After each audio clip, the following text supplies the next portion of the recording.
Nigeria's Minister for Education, Dr. Maruf Olatunji Alausa, has just been quoted as saying that the federal government has released 50 billion naira as earned academic allowance for Nigeria's federal universities workers, academic and non-academic. I don't know how many Nigerians know the meaning of earned academic allowance as an expression and as a terminology. I myself, as a professor in the university system, I had to be asking, what is the meaning of earned academic allowance? Then I was made to realize that it is the new name for what we used to call excess workload. Excess workload means the work that a worker does in excess of the expected working hours and work input within a period of time. And so our excess workload allowances were calculated for individual worker, approved by the department and by the faculty, and taken to the university authority to process it to government to pay to individual worker as calculated and approved by the system, by the university system. But with earned academic allowance, I didn't know what it means because nobody calculated anybody's earned allowances as to be talking of earned academic allowance. And now one that is shared with the non-academic unions. What is the history of this so-called earned academic allowance?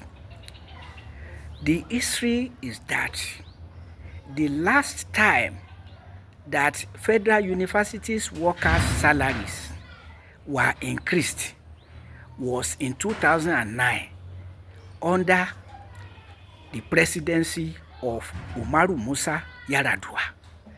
Before then, the presidency of Olusegun Obasanjo did well for workers generally, for federal universities workers particularly. But since 2009, or let me say after 2009, another increment of salaries was due in 2013.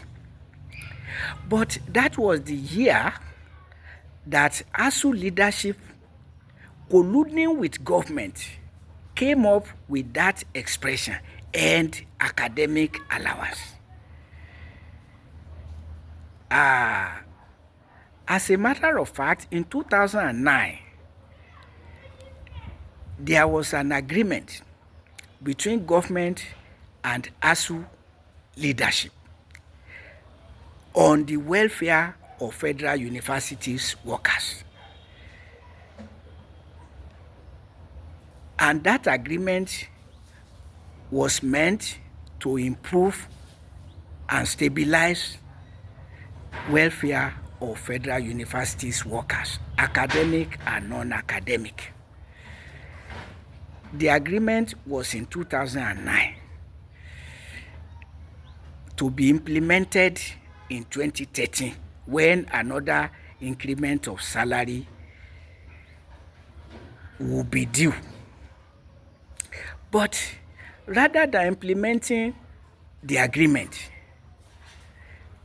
ASU leadership started ending all strikes with getting the so-called end academic allowance, which is in billions of naira. But because it was never calculated for anybody, whenever ASU leadership got the money, shared with the non-academic unions, ASU leadership will first of all take a percentage of whatever was coming to ASU before sharing to the branches. The branches leaderships may also decide to take a percentage of the money before sharing among members, including the leaders themselves. So because the so-called End Academic Allowance, EAA, acronym EAA, was never calculated for anybody, but a lump sum given to ASU. On what basis? We don't know. What makes it to be End Academic Allowance rather than allowances for members? We never know. But because it was not calculated for individuals, individuals are given whatever is decided by ASU leadership. We came to know that ASU leaders and their cronies became automatic multimillionaire whenever the so-called EAA was given by government.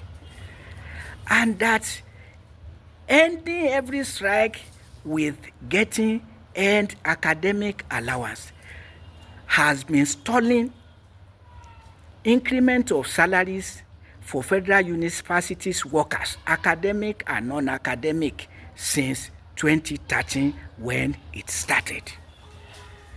And that was why in 2022, when ASU, as usual, deceived us that we should embark on another strike for the implementation of 2009 agreement, we said we will not go for strike for another strike that will end with getting End Academic Allowance rather than implementation of the 2009 agreement.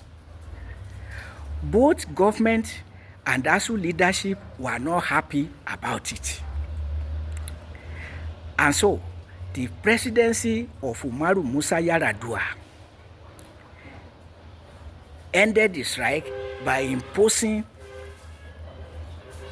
no work, no pay on ASU and the non-academic unions that also embarked on strike. And so for 8 months, all we were expected to get was End Academic Allowance rather than increment of salaries. Why will ASU leaders and the leaders of the non-academic unions prefer End Academic Allowance to increment of salaries? I have said it. It is because upon getting billions upon billions of naira of End Academic Allowance, they and their cronies became automatic multimillionaire, while some workers get less than 20,000. Some non-academic workers got less than 10,000. And that was what they will hang on until another 2 or 3 years, when ASU leadership will trick the members to embark on another strike for increment of salary, or what you call 2009 agreement. Until ASU members kicked in 2022. And now we are in 2025, and ASUU leadership and government are still bent on paying the uncalculated, fraudulent and academic allowance to the detriment of federal universities workers, academic and non-academic. So, where do we go from here? As for ASUU members of the Academic Staff Union of Nigerian Universities, they are worse off, because in addition to this crime of impinging on their allowances, of ASUU leadership sitting on their allowances in collusion with government, ASUU leadership is also extorting 3% of each ASUU member's monthly salary monthly. So, plaguing both the salaries and the allowances of ASUU members. For the non-academic, their own is limited to whatever they are charged as membership due on monthly basis, but not a percentage of each worker's monthly salary monthly, not a percentage. Equal amount, since the membership is equal. In ASUU, the membership is equal, but salary percentage is not equal. 2% of each worker's monthly salary is different in amount of money. 2%, it used to be 2012 to 2024, it was 2%. As from 2024, ASUU leadership increased it to 3%.